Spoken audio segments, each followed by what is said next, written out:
afternoon. Thank you for joining, also with people online. I'm going to give my talk about a distributed smart battery management system for redundant power supply. So just a quick introduction about myself. I'm Peter van der Perk, working for NXP Semiconductors. I'm working for the Ada Corsa project, working for safety for beyond visual line side of drones. And we work together with the NXP mobile robotics team, where we have this multinational team where we work on reference platforms for drones. So we think about vehicle management units, CAN Ethernet nodes, and also the battery management system. And on that hardware platform, we try to run open source software such as NetX and PX4. Next to that, also NXP has these hardware games platform, NXP platform, where we use that same reference platform. Just a very quick introduction to smart battery management systems. Last year, a colleague of mine, Sis Familia, also gave a talk. So if you really are interested in smart battery management system, I would really advise to go for that talk. But just in short, it's like, why is a BMS needed? So pretty much LiPo polymer battery is just a dangerous thing. It can explode, catch fire. Hydrogen is in there. So we want to have a system that monitor that, so it's always in spec. So we have to measure the voltage, current, temperature, all that stuff. But then the problem is, okay, what do you do if there is a fault? So typically you can say, well, disconnect if there is a fault. But if you're a drone, then you just fall down. There's no power supply anymore. For rover, you can think about, well, just brake. So we're thinking about, okay, how do we combine these multiple BMSs for a redundant system, so have a redundant power system. So what we did is that we made a redundant system with multiple BMSs, and we connected each other through CAN bus, and then these batteries, they can detect each other and get the status of the whole system. And then we have to avoid that if there is a problem, we can shut down, but at least we're not the last one. So there's always power flowing through the system to either land or deploy a parachute, but ensure there is a power supply for the flight system. And also in the design, as a last resort, the flight management unit should be able to have some kind of emergency power where we don't care about ensuring the safety of the battery, but more about the safety of the drone, where we can do a safe landing. So what we did is that we have the notion that all the batteries are connected through an ideal diode, a power distribution board. And we use then UAV CAN, SIFL, it's called nowadays, to communicate with each other and detect each other. And the idea is that everything should just be working without any configuration at all. So if you just have one battery, it doesn't detect the other one, and you have just a single battery solution.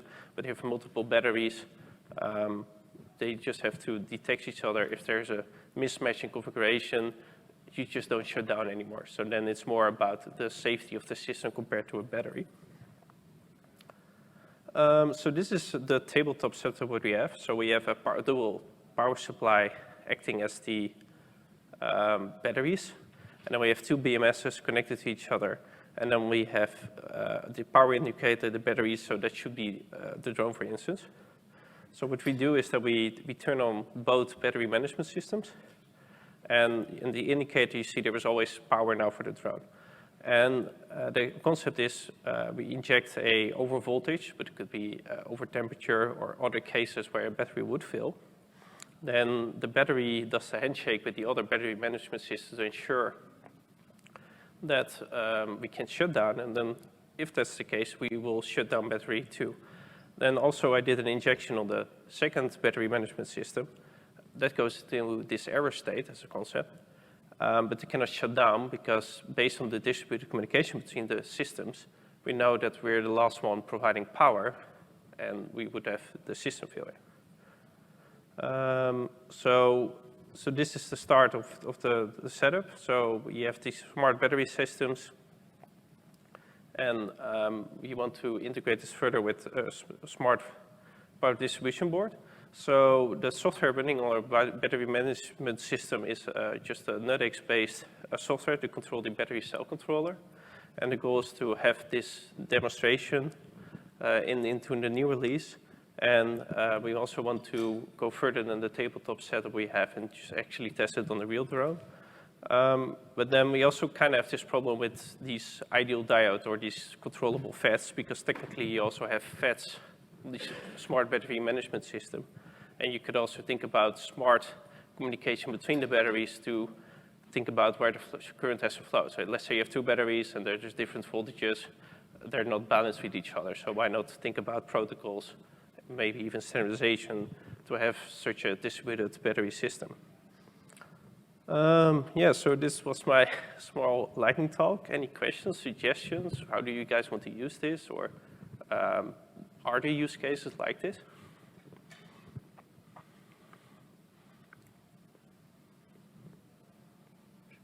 Yeah. Does the current uncontrollable, I mean, you guys connect this to PX4, can I get integrated into monthly messages? Yes, so what we did, so the biggest hassle we have right now is just the whole standardization over the canvas. So here we settled for the SiFol protocol on top of CAN, but conceptually you can do everything. But PX4 supports SiFol. These batteries talk this SiFol message, and all the information gets sent out to PX4 to SiFol. So if you have your math link, you have your controller, you see two batteries. And next to that, in parallel, we also use the CAN communication that each battery communicates with each other. And then they can have this safe shutdown.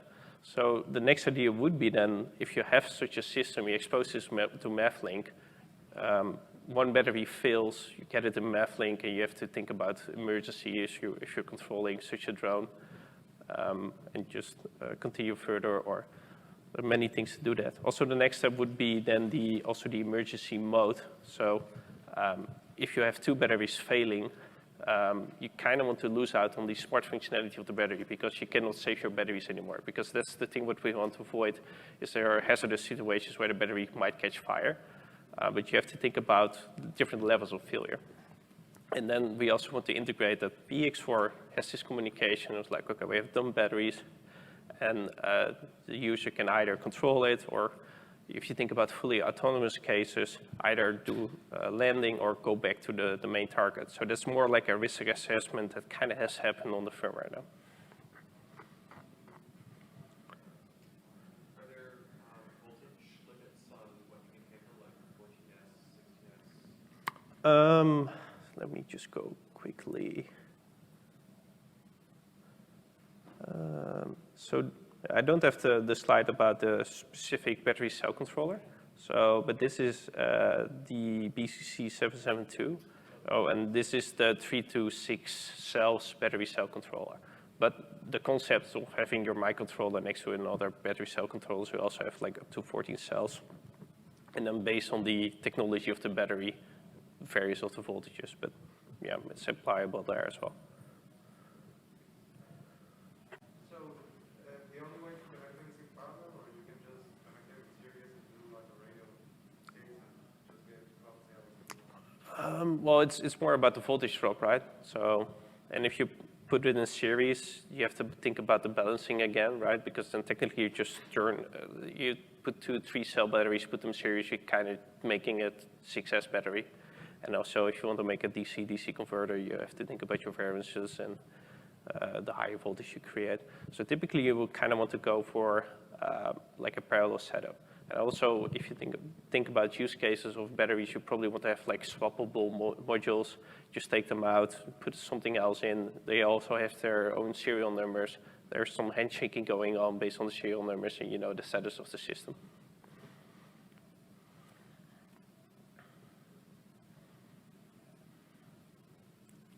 Okay. Yeah, if any more questions, feel free to just come by. We still have NXP booth. So, well, thanks for the attendance.